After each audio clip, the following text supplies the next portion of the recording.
I discovered my entire family was in witness protection, and our whole life was fabricated. So I Googled our real names and found out why. I was 19 when I found the documents hidden in Dad's office. I'd gone in looking for my birth certificate to apply for a passport, my first time traveling abroad for college. Instead of the simple folder I expected, I found a manila envelope marked WITSEC Relocation, Confidential. Inside were IDs with our faces but different names. My parents weren't David and Linda Morrison. They were Anthony and Catherine Rossetti. My little brother wasn't cute, innocent Tyler. He was Marco. And I wasn't Emma Morrison, honor student and future teacher. I was Sophia Rossetti. The names felt foreign in my mouth, but something about them triggered a buried memory. Whispered arguments late at night. Dad checking locks obsessively. Mom's habit of scanning parking lots before getting out of the car. How we'd moved 3 times before I turned 10, always with the same explanation. Dad got a better job opportunity. My hands shook as I photographed everything with my phone. Federal paperwork dated 15 years ago. New social security numbers. A relocation agreement signed by both parents. At the bottom, a case number and the name of a U.S. Marshal. The more I read, the more pieces clicked into place. Why we never talked about extended family.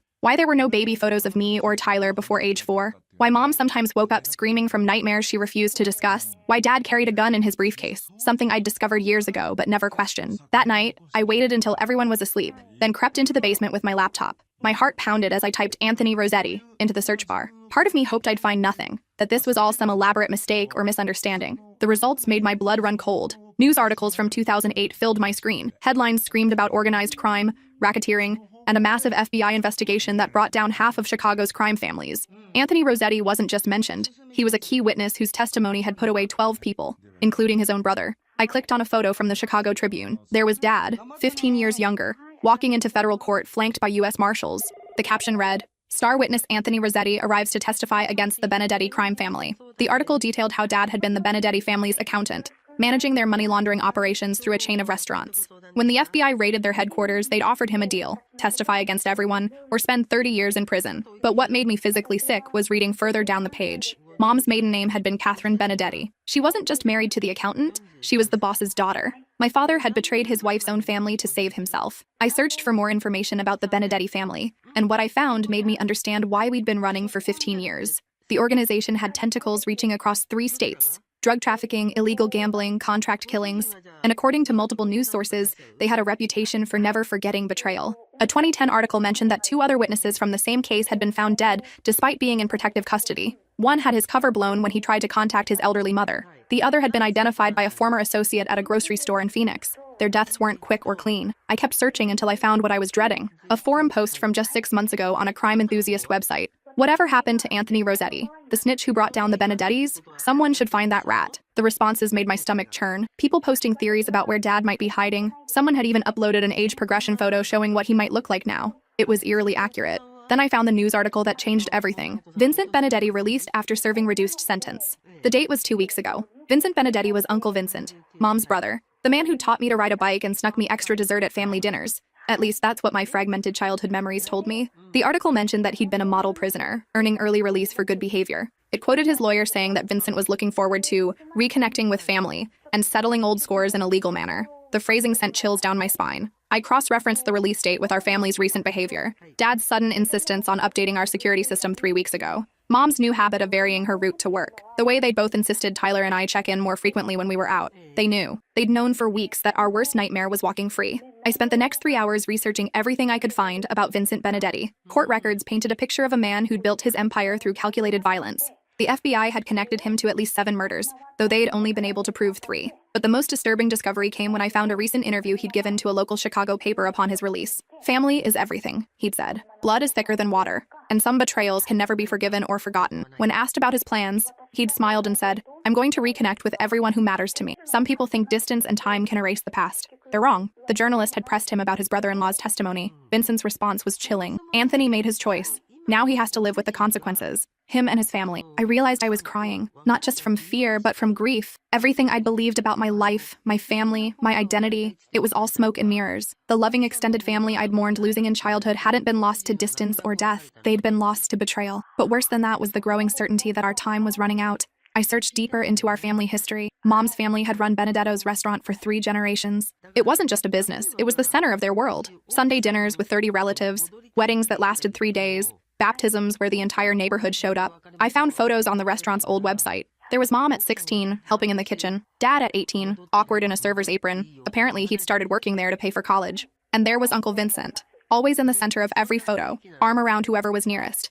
That same smile I remembered from childhood. Reading between the lines of various news articles, I pieced together what had really happened. Dad hadn't started as a criminal. He'd been an accounting student who fell in love with the boss's daughter. Vincent had given him a job to help pay for school. But gradually, Dad had gotten pulled deeper into the family business, the real family business. By the time he realized what he was involved in, he was already guilty of money laundering on a massive scale. When the FBI closed in, they offered him a choice: cooperate or spend the rest of his life in prison. What they hadn't told him was that cooperation would mean destroying his wife's family and turning his children into permanent refugees. I found the court transcripts from Dad's testimony, page after page of him detailing financial crimes, describing meetings where violence was planned, naming names of people who trusted him. He'd worn a wire for 6 months before the arrests. He'd been recording his own family. The betrayal was comprehensive. He hadn't just testified about business operations. He'd given up Uncle Vincent's location when the man was trying to flee. He'd provided bank account information that led to asset seizures worth millions. He'd even testified about Mom's involvement in the money laundering, though she'd been granted immunity in exchange for his cooperation. Reading those transcripts, I understood now why Mom sometimes flinched when Dad touched her, why she'd developed an obsession with true crime podcasts,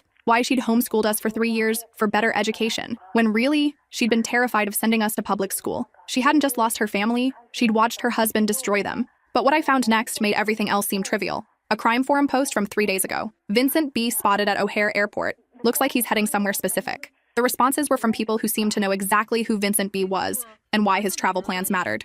About time. Rats need exterminating. Hope he finds what he's looking for. Some debts take 15 years to collect. I searched flight records, something I probably shouldn't have been able to access, but Tyler had taught me some questionable computer skills during his hacker phase. Vincent had flown from Chicago to Kansas City 2 days ago. He was only 3 hours away from us. My hands were shaking as I closed the laptop and crept back upstairs. I stood outside my parents' bedroom door, listening to Dad's restless tossing. Through the crack under the door, I could see light. He was awake, probably scrolling through news alerts on his phone, searching for any mention of Vincent's movements. I thought about Tyler, sleeping peacefully in his room, completely oblivious to the fact that his entire identity was fabricated. He'd been 4 when we entered protection. He had no memory of our real lives, our real family, our real selves. To him, we were the Morrisons, and we always had been. But I remembered. Fragments were coming back now with startling clarity. A grandmother who called me Little Sophie and let me help make pasta every Sunday. Uncle Vincent lifting me onto his shoulders at the restaurant, sneaking me tastes of sauce before dinner. Cousin Maria teaching me to braid friendship bracelets. A whole extended family who'd loved me completely and who now probably considered me dead, or worse, a traitor's daughter. I remembered the night everything changed. I'd been 4, maybe 5. Men in suits had come to our house. Mom was crying. Dad was packing frantically, throwing our belongings into garbage bags. Someone kept saying we had to leave right now, that people were coming for us. They told us it was a game, a fun adventure to a new place. For years, I'd believed that story. Even when the nightmares started, dreams of men in dark cars following us, of Mom screaming at someone to leave us alone. Now I realized those weren't nightmares. They were memories. I made a decision that would change everything. The next morning, I confronted them at breakfast. Tyler had already left for school. Basketball practice started early on Fridays. I know, I said simply, placing printouts of the newspaper articles on the kitchen table. Mom's coffee cup clattered against her saucer. Dad went completely still. Emma, Mom started. Sophia, I corrected. My name is Sophia Rossetti, and I know exactly what you did. Dad closed his eyes. When he opened them, he looked older than I'd ever seen him. How much do you know? He asked quietly. Everything. The testimony. Uncle Vincent. The fact that he's been out of prison for 2 weeks and is currently somewhere in Missouri. Mom's face went white. How could you possibly know that? I showed them the flight records and forum posts. People are tracking his movements. They're celebrating the fact that he's hunting us. Dad buried his face in his hands. Jesus Christ. We should have moved last week when Webb called. Webb? Marshall Webb, Mom explained. Our handler. She warned us about Vincent's release, but we thought we had more time. Why didn't you tell us? I demanded. Because Tyler's finally happy here, Mom said, tears starting. He has friends. He made varsity basketball. He has a girlfriend. And you're about to graduate. We thought maybe if we just kept our heads down. You thought what? That love conquers all? That family loyalty expires after 15 years? Dad's voice was bitter. Vincent spent every day in prison planning what he'd do to us when he got out. This isn't something we can run from forever. Then why do you keep trying? The question hung in the air between us. Dad looked at me for a long moment, and I saw something shift in his expression. Not just the recognition that I wasn't a child anymore, but something deeper, like he was seeing me clearly for the first time. What do you want from us, Sophia? He asked, using my real name for the first time in my memory. I want the truth, all of it, and then I want us to figure out how to end this. Mom started to protest, but Dad held up a hand. She's right, he said quietly. She deserves to know what she's running from. For the next hour, they told me everything. Dad had been 22 when he'd started working at Benedetto's. He'd been studying accounting at Northwestern, working nights and weekends to pay for school. Vincent had hired him initially for legitimate work. The restaurant did have real customers and real income, but gradually, Dad had been pulled into the family's other businesses. At first, it was just creative bookkeeping, making certain income streams look more legitimate than they were. Then it was moving money between accounts, creating paper trails that would confuse auditors. I told myself I was just helping a family business, Dad said. Vincent treated me like a son. Your mother and I were planning to get married. I thought I was part of something good. By the time Dad realized the full scope of what the Benedettis were involved in, he was already complicit in millions of dollars worth of money laundering. And Mom was pregnant with me. I wanted out, Dad said. But Vincent made it clear that people don't just leave the family. Ever. The FBI had been watching the Benedettis for years, building a case. When they finally moved, they arrested 17 people in coordinated raids. Dad was among them. They offered me a deal, Dad said. Cooperate fully and they'd protect my family. Refuse, and I'd spend 30 to 40 years in prison while Vincent and his people had free access to you and your mother. What choice did I have? He asked. And for the first time in my life, I heard my father sound broken. Mom's story was even more heartbreaking. She'd grown up believing her family's restaurant was just a restaurant. She'd known some of her relatives were involved in questionable activities, but the women in the family were kept deliberately ignorant of the details. I didn't find out the truth until after you were born, Mom said. Vincent sat me down and explained that your father was working for the family in ways that weren't exactly legal. He said it was normal, that all family businesses had arrangements like this. When the FBI raids happened, Mom's entire world collapsed overnight. Her husband was arrested. Her family was destroyed. Her father died of a heart attack 3 days after Vincent was sentenced. I had to choose, Mom said, crying now. Between my husband and my family, between your safety and my heritage. She'd chosen us. Do you regret it? I asked. Both parents looked at me in surprise. Do you regret choosing us over them? Dad was quiet for a long moment. I regret that the choice had to be made at all. I regret getting involved with people who made violence their business. I regret that Tyler and you have had to pay for my mistakes. He paused. But I don't regret keeping you alive. Mom nodded. We lost everything. Our families, our identities, our history. But we kept you and Tyler safe. That has to count for something. I looked at both of them. These people who'd sacrificed everything to protect us, who'd given up their identities, their families, their entire existence to keep us breathing. But I also saw the people who'd robbed Tyler and me of our heritage, our culture, our right to know who we really were. What happens now? I asked. We pack tonight, Dad said. Marshall Webb has new identities ready. We'll be the Patterson family by next week. And then what? We do this again in another 15 years when one of Vincent's lieutenants gets released? We keep running forever? Mom wiped her eyes. What choice do we have? I looked at both of them, really looked at them, and realized they'd been asking themselves the same question for 15 years. There is another choice, I said slowly. They waited. We stopped running. Dad's face went white. Absolutely not. You don't understand what you're suggesting. I understand perfectly. Uncle Vincent wants you dead. He wants our whole family destroyed. Running just delays the inevitable and ruins our lives in the process. So what are you proposing? Mom asked. That we just wait here for him to find us? I'm proposing we find him first. The silence that followed was deafening.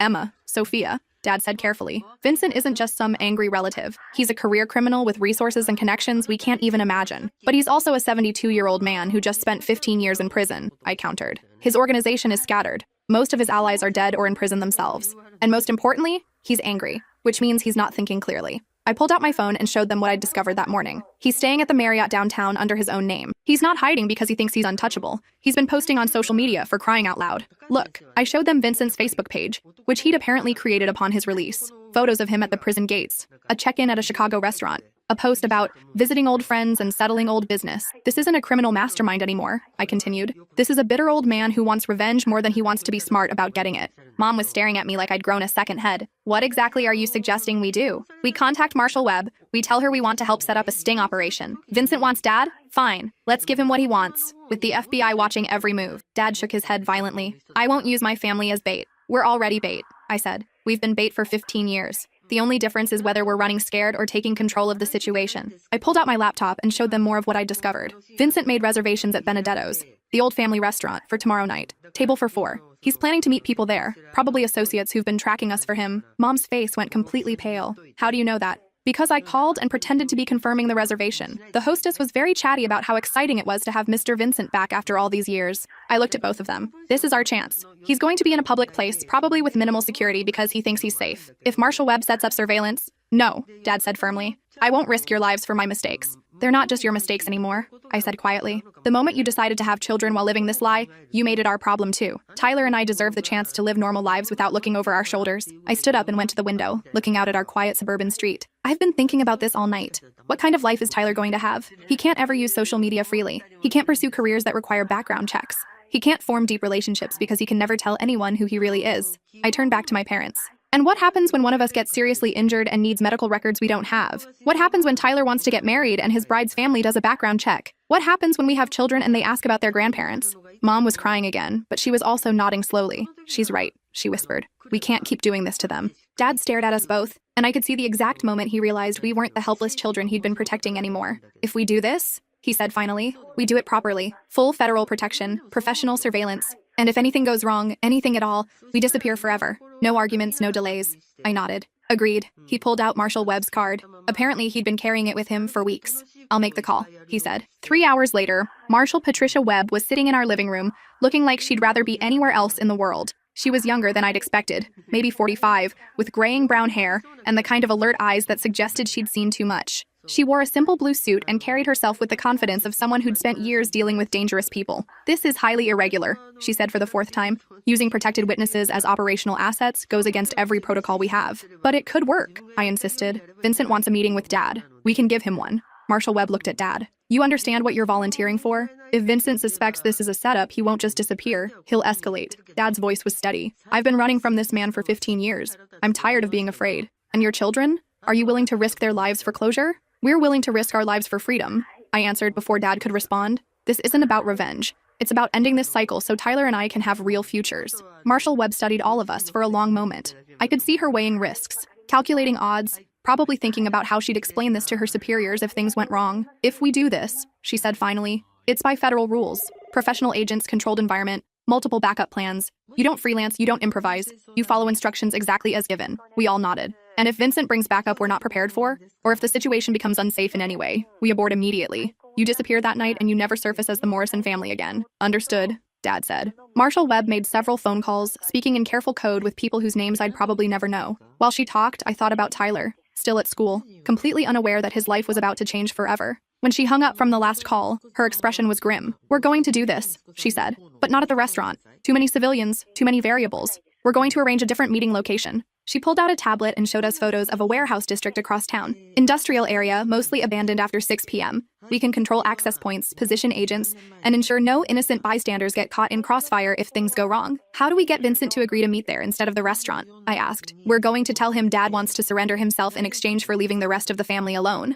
Marshall Webb said. It's exactly the kind of dramatic gesture Vincent's ego would demand. She showed us psychological profiles the FBI had developed on Vincent during his incarceration. The man was driven by pride, by the need to feel powerful and respected. Having Anthony Rossetti beg for his family's lives would be irresistible to him. Men like Vincent need to feel like they've won, Marshall Webb explained. They need their enemies to acknowledge defeat publicly. It's not enough to just kill someone. They need to break them first. The plan was elegant in its simplicity. Dad would call Vincent directly, a number Marshall Webb's team had obtained through surveillance, and request a meeting. He'd claim that 15 years of running had broken him, that he wanted to face the consequences of his betrayal like a man. You'll tell him you're tired of looking over your shoulder, Marshall Webb instructed Dad, that you want to make a deal. Your life in exchange for leaving Catherine, Sophia, and Marco alone. Will he believe that? Mom asked. He'll want to believe it, Marshall Webb said. Vincent spent 15 years fantasizing about this moment. The chance to have his brother-in-law grovel for mercy? He'll take that meeting. We spent the rest of the afternoon rehearsing exactly what Dad would say. Every word was scripted, every possible response anticipated. Marshall Webb's team had studied Vincent's speech patterns,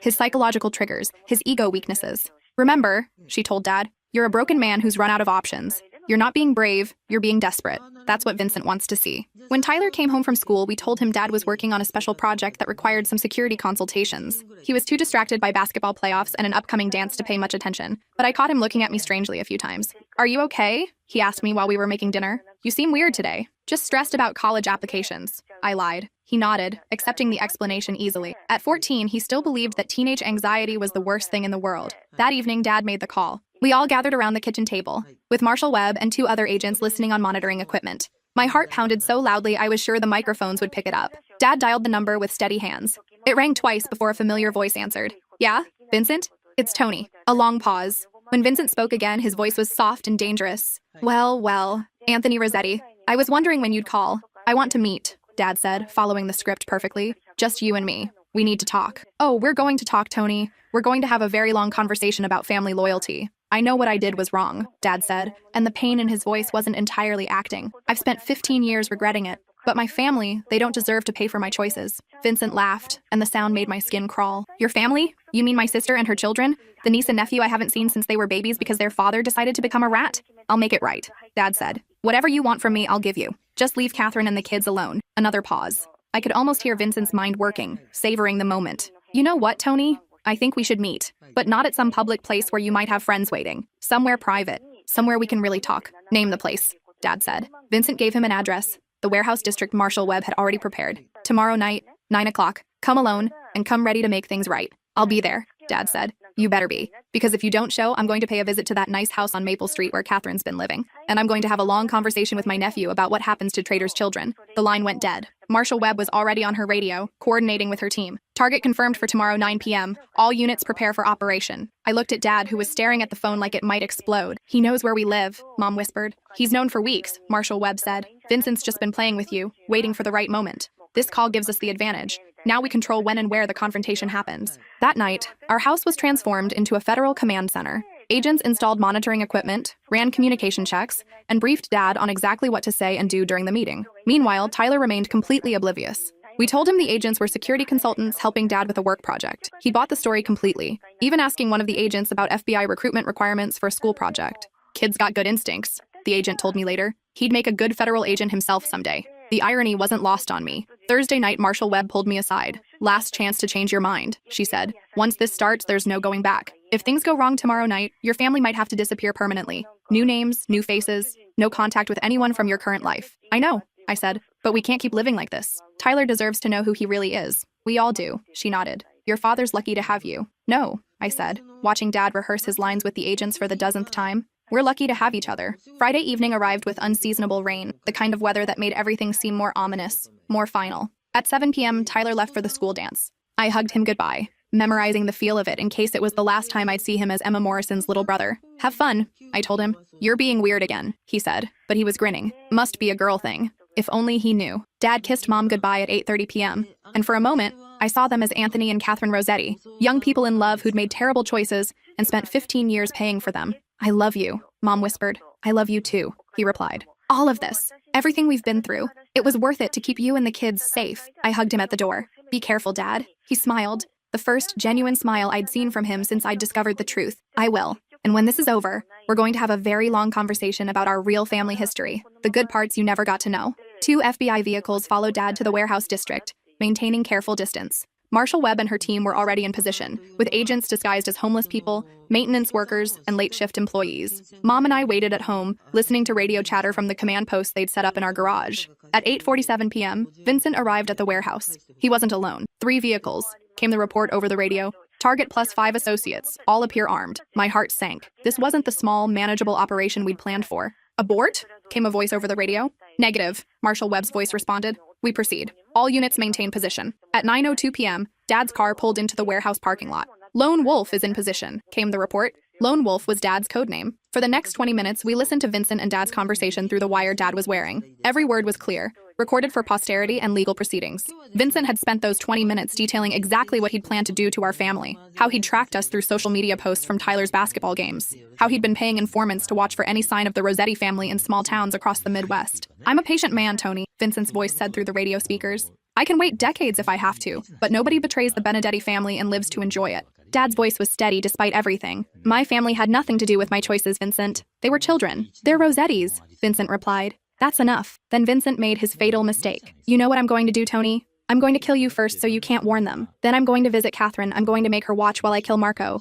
Slowly, so she understands what betrayal costs. And then I'm going to keep Sophia alive long enough to make her pay for being your daughter. That was the signal Marshall Webb had been waiting for. All units go, came her voice over the radio. The next few minutes were chaos. Shouting voices, the sound of vehicles moving, Vincent screaming at his associates to kill the rat, then gunshots. Mom grabbed my hand so tightly I thought she might break bones. We listened to the radio chatter, trying to piece together what was happening. Target down, lone wolf secure, 2 suspects in custody, 1 fled on foot, medical needed at staging area 2. That last transmission made my blood freeze. Dad? Mom whispered to the radio, as if it could hear her. 20 minutes later, Marshall Webb's voice came through clearly. All clear, operation successful, Lone Wolf is safe. We cried, both of us clutching each other in our kitchen while federal agents dismantled their equipment around us. Dad came home an hour later, shaken, but unharmed. Vincent was dead, killed in the shootout when he'd pulled a gun on federal agents. 3 of his associates were in custody. 2 others had fled but were being tracked by FBI teams across 3 states. The investigation that followed revealed the full scope of Vincent's revenge plan. He'd spent years in prison building a network of contacts,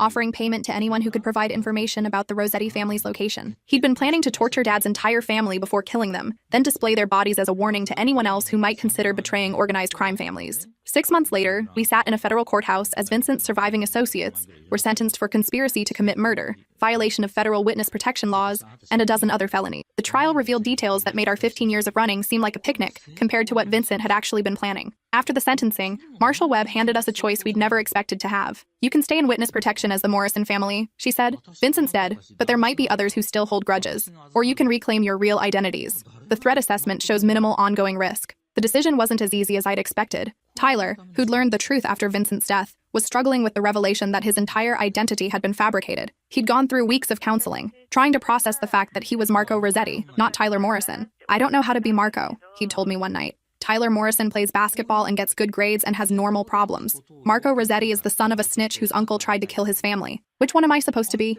Mom was torn between the life she'd built and the life she'd lost. She'd started having dreams about her father, who died while we were in hiding. Dreams where he forgave her for choosing Dad over the family. Dreams where she got to say goodbye. Dad wanted whatever would make us happiest, but I could see the guilt eating at him. He'd saved our lives, but at the cost of our heritage, our culture, our connection to extended family who might not even know we were still alive. I wanted our real names back, but more than that, I wanted Tyler to have the choice to decide who he wanted to be. In the end, we compromised. We kept our current lives, but reclaimed our heritage. Tyler Morrison Rossetti, David Morrison Rossetti, Linda Morrison Rossetti, and me, Emma Morrison Rossetti. It was clunky, but it felt honest. We moved back to Chicago 6 months ago, not to our old neighborhood, too many painful memories, but to a small apartment near the lake where we could start fresh as our real selves. I enrolled in college under my real name. Tyler joined a new basketball team where he could be honest about his background. Mom and Dad started marriage counseling to work through 15 years of forced intimacy under assumed identities. The transition wasn't easy. We had to relearn how to be ourselves after spending so many years being other people. Simple things like signing our names or introducing ourselves to new people required conscious thought.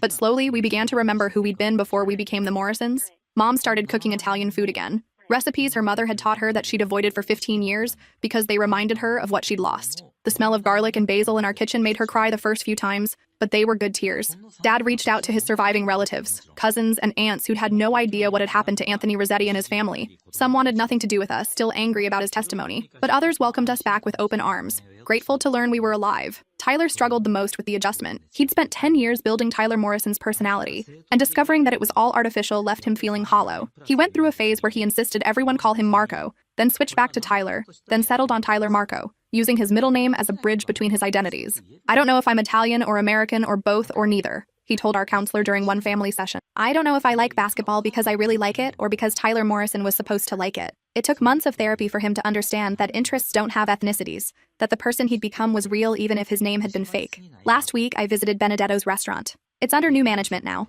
a young couple who bought it from the state after the Benedetti assets were seized. They've transformed it into a modern Italian fusion place, serving creative dishes alongside traditional ones. But they kept some of the old family photos on the walls, treating them as historical artifacts rather than personal memories. I found a picture of myself as a toddler, sitting on Uncle Vincent's lap at what must have been a Christmas celebration. We're both smiling. He's holding me like I'm precious to him, like I'm the most important thing in his world. Looking at that photo, I understood something I'd never grasped before. Vincent wasn't evil because he was born that way. He'd loved me once. He'd been part of a family that laughed together and celebrated together and protected each other. But somewhere along the way, loyalty became obsession, protection became control, love became possession. The same qualities that make families strong can destroy them if they're taken too far. I asked the restaurant owners if I could have a copy of the photo. They said yes, probably thinking I was just a customer who found the historical images interesting. Now it sits on my desk at home, next to a recent photo of our reconstructed family. In the old picture, I'm laughing on Vincent's lap, completely trusting and innocent. In the new picture, I'm standing between my parents and Tyler, all of us smiling, but with eyes that have seen too much. The contrast tells the whole story of who we were, who we became, and who we're trying to be now. Tyler asked me once whether I regretted discovering the truth about our family. I told him no, but that wasn't entirely honest. I regret that we lost 15 years of being ourselves. I regret that Tyler never got to know our grandmother before she died of heartbreak over losing her family. I regret that we missed weddings and graduations and ordinary family moments that could have been beautiful instead of dangerous. But I don't regret that Dad chose our safety over his family's loyalty. I don't regret that we got the chance to become people instead of just survivors. And I don't regret learning that sometimes the most courageous thing you can do is run away, as long as you eventually find the strength to stop running and reclaim your life. These days, when people ask about our unusual hyphenated last name, I tell them it's complicated. But the truth is, family is always complicated. Some families are complicated because of divorce, or adoption, or blended households. Our family is complicated because we had to choose between love and loyalty, between heritage and survival, between the people we were born to be and the people we needed to become. It's just that some complications are worth 15 years of false identities and federal protection, and others are worth a lifetime of figuring out who you really are underneath all the lies you've been told, and telling yourself about who you're supposed to be. The funny thing is, I'm more myself now than I ever was as either Emma Morrison or the child I was before we went into hiding. Maybe that's because I finally understand that identity isn't just about names or heritage or family history. It's about the choices you make when everything you thought you knew turns out to be wrong. It's about who you decide to be when you discover that who you've been was never really you at all.